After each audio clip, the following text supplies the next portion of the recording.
सभी माँ के भक्तों को जय माता दी, जय महामाया। आज हम आपको श्रीमद् भागवत गीता के दूसरे अध्याय का महात्म्य बतला रहे हैं।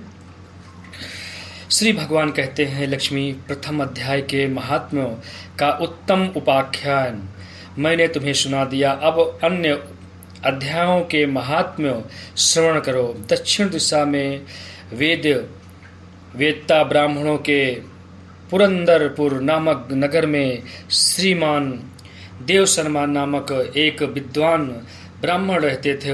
वे अतिथियों के पूजक, स्वाध्यायशील, वेद शास्त्रों के विशेषज्ञ, यज्ञों का अनुष्ठान करने वाले और तपस्वियों के सदा ही प्रिय थे। उन्होंने उत्तम द्रव्यों के द्वारा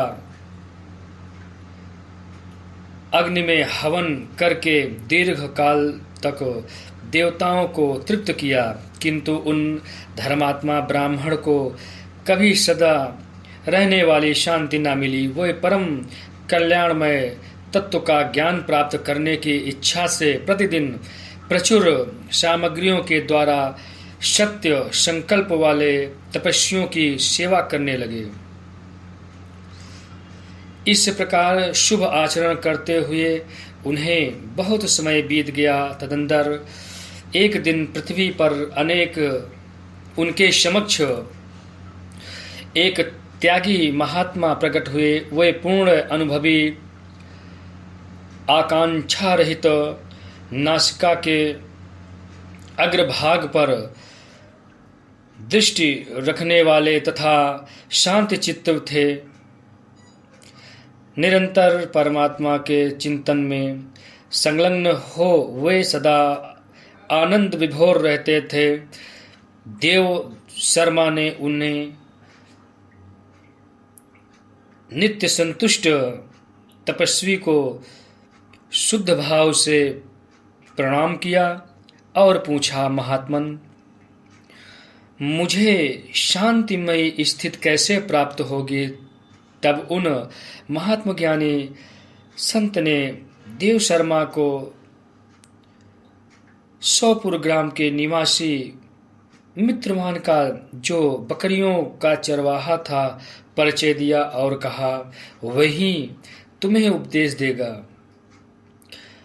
यह सुनकर देव शर्मा ने महात्मा के चरणों की वंदना की और समृद्धशाली सौपुर ग्राम में पहुंचकर उसके उत्तर भाग में एक विशाल वन देखा।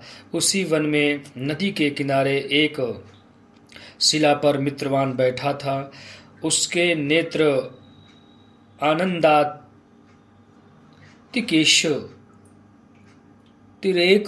से निश्चल हो रहे थे। वह अपलक दृष्टि से देख रहा था। वह स्थान आप सका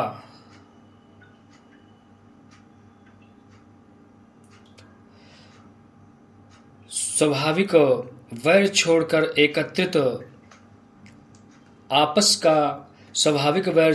एकत्रित होकर परस्पर विरोधी जंतुओं से घिरा था।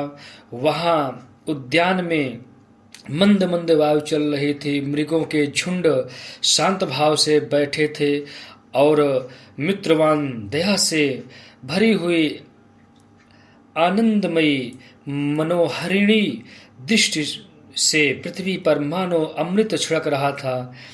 इस रूप में उसे देखकर देव शर्मा का मन प्रसन्न हो गया। वे उत्सुक होकर बड़ी विनय के साथ मित्रवान के पास गए। मित्रवान ने भी अपने मस्तक को किंचित नवाकर देव शर्मा का सत्कार किया। तदंतर विद्वान देव शर्मा अनन्य चित्त से मित्रवान के समीप गए और जब उनके ध्यान का समय समाप्त हो गया, उस समय उन्होंने अपने मन की बात पूछी। महाभाग, मैं आत्मा का ज्ञान प्राप्त करना चाहता हूँ। मेरे इस मनोरथ की पूर्ति के लिए मुझे किसी ऐसे उपाय का उपदेश कीजिए जिसके द्वारा सिद्धि प्राप्त हो चुकी हो। देव शर्मा की बात सुनकर मित्रवान ने एक क्षण तक कुछ विचार किया। उसके बाद इस प्रकार कहा, विद्वान, एक समय की बात है, मैं वन के भीतर बकरियों की रक्षा कर रहा था। इतने में ही एक भयंकर व्याघ्र पर मेरी दृष्टि पड़ी जो मानो सबको ग्रस लेना चाहता था। मैं मृत्यु से डरता था, इसलिए व्याघ्र को आते देख बकरियों के झुंड को आगे करके वहां से भाग चला, किंतु एक बकरी तुरंत ही सारा भय छोड़कर नदी के किनारे उस बाघ के पास बेरोक टोक चली गई। फिर तो व्याघ्र भी द्वेष छोड़कर चुपचाप खड़ा हो गया। उसे इस अवस्था में देखकर बकरी बोली, व्याघ्र, तुम्हें तो अभीष्ट भोजन प्राप्त हुआ है। मेरे शरीर से मांस निकालकर प्रेम पूर्वक खाओ ना। तुम इतनी देर से खड़े क्यों हो? तुम्हारे मन में मुझे खाने का विचार क्यों नहीं हो रहा है? व्याघ्र बोला, बकरी, इस स्थान पर आते ही मेरे मन में द्वेष का भाव निकल गया, भूख प्यास भी मिट गई, इसलिए पास आने पर भी अब मैं तुझे खाना नहीं चाहता। व्याघ्र के यूं कहने पर बकरी बोली, ना जाने मैं कैसे निर्भय हो गई हूं, क्योंकि इसमें क्या कारण हो सकता है? यदि तुम जानते हो तो बताओ। यह सुनकर व्याघ्र ने कहा, मैं भी नहीं जानता। चलो सामने खड़े हुए इन महापुरुष से पूछें। ऐसा निश्चय करके वे दोनों वहां से चल दिए। उन दोनों के स्वभाव में यह विचित्र परिवर्तन देखकर मैं बहुत विस्मय में पड़ा था। इतने में ही उन्होंने मुझसे ही आकर प्रश्न किया। वहां वृक्ष की शाखा पर एक वानरराज था। उन दोनों के साथ मैंने भी वानरराज से पूछा। विप्रवर, मेरे पूछने पर वानरराज ने आदरपूर्वक कहा, अजापाल, सुनो, इस विषय में मैं तुम्हें प्राचीन वृत्तांत सुनाता हूँ। यहाँ सामने वन के भीतर जो बहुत बड़ा मंदिर है, उसकी ओर देखो। इसमें ब्रह्मा जी का स्थापित किया हुआ एक शिवलिंग है। पूर्व काल में यहाँ सुकर्मा नामक एक बुद्धिमान महात्मा रहते थे, जो तपस्या में संलग्न होकर इस मंदिर में उपासना करते थे। वे वन में से फूलों का संग्रह कर लेते थे और नदी के जल से पूजनीय भगवान शंकर को स्नान कराकर उन्हीं से उनकी पूजा किया करते थे। इस प्रकार आराधना का कार्य करते हुए सुकर्मा यहाँ निवास करते थे। बहुत समय के बाद उनके समीप किसी अतिथि का आगमन हुआ। सुकर्मा ने भोजन के लिए फल लाकर अतिथि को अर्पण किया और कहा, विद्वान, मैं केवल तत्व ज्ञान की इच्छा से भगवान शंकर की आराधना करता हूँ। आज इस आराधना का फल परिपक्व होकर मुझे मिल गया, क्योंकि इस समय आप जैसे महापुरुष ने मुझ पर अनुग्रह किया है। सुकर्मा के ये मधुर वचन सुनकर तपस्या के धनी महात्मा अतिथि को बड़ी प्रसन्नता हुई। उन्होंने एक शिलाखंड पर गीता का दूसरा अध्याय लिखा और लिख दिया और ब्राह्मण को उसके पाठ एवं अभ्यास के लिए आज्ञा देते हुए कहा, ब्राह्मण, इससे तुम्हारा आत्मज्ञान संबंधित मनोरथ अपने आप सफल हो जाएगा।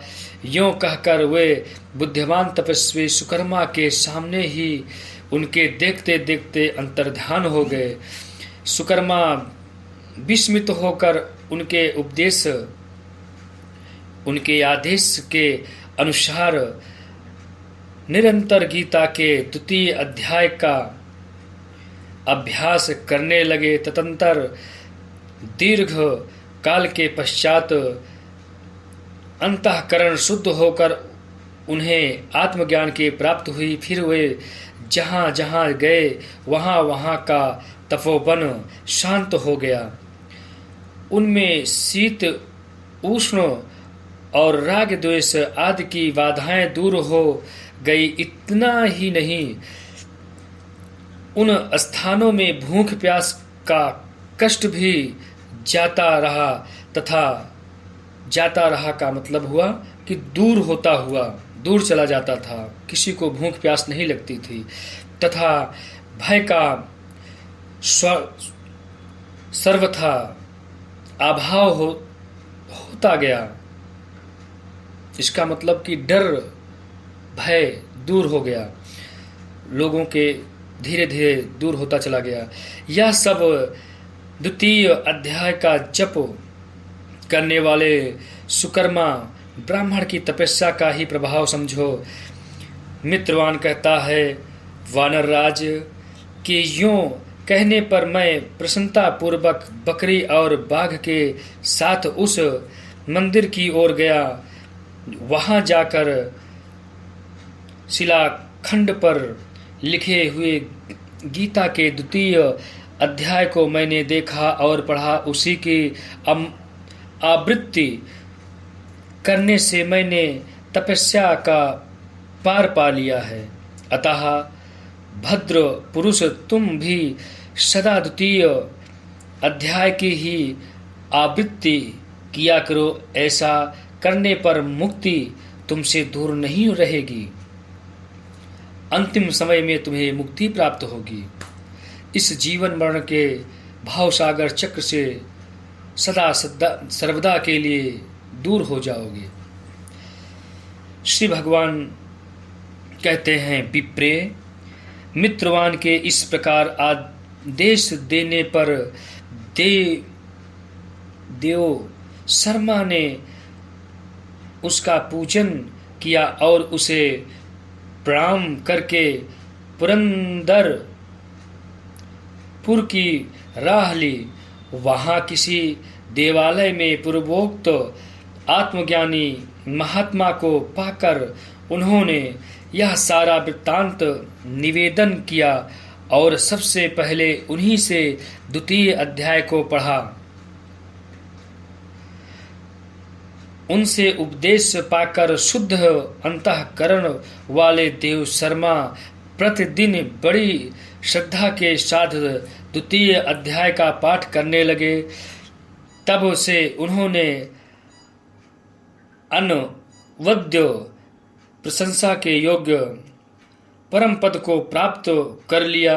लक्ष्मी, यह द्वितीय अध्याय का उपाख्यान कहा गया। आप सभी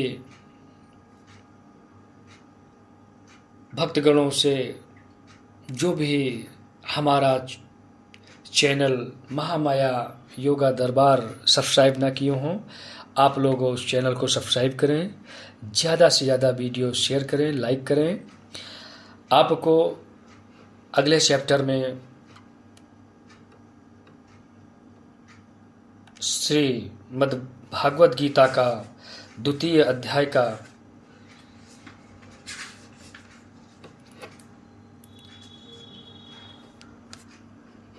व्याख्यान हिंदी में अनुवाद बताया जाएगा। आप लोग श्रद्धा भाव से एकाग्र मन करके सुने, श्रवण करें, मनन करें, चिंतन करें, जिससे जीवन के जिस लिए हम आप इस धरा पर जन्म लिए हैं, इस धरा पर अवतरण हुए हैं, उसे सार्थक करने के लिए हमें श्रीमद् भागवत गीता का महात्म्य समझना, श्रवण करना और उसको अमल पर लाना बहुत अनिवार्य है। इति एव। जय माता दी।